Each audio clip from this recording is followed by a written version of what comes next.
speaking anonymously to the Associated Press, a U.S. State Department official claims Hezbollah militants in Lebanon are ignoring recommendations that they stop attacking Israel. It comes as the IDF is vowing increased retaliation. Fox's Kevin Uretsky has the very latest.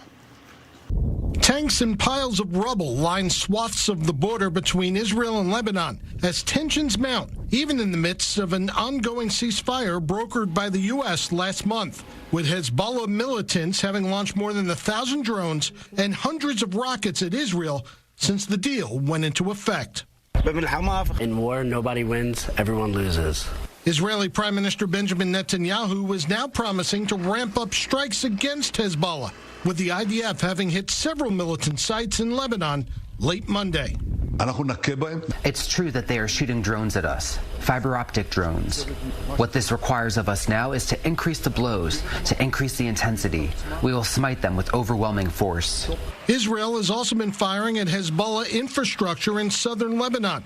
But opinions for the future course remain mixed along the border, with some Israelis saying combat should press on, while others are calling for increased diplomacy.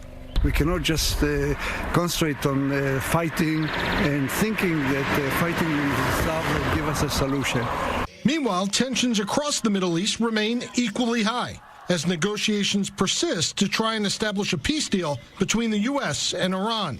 But in Israel, an opposition leader trying to unseat Netanyahu in upcoming elections is criticizing those plans as bad for Israel.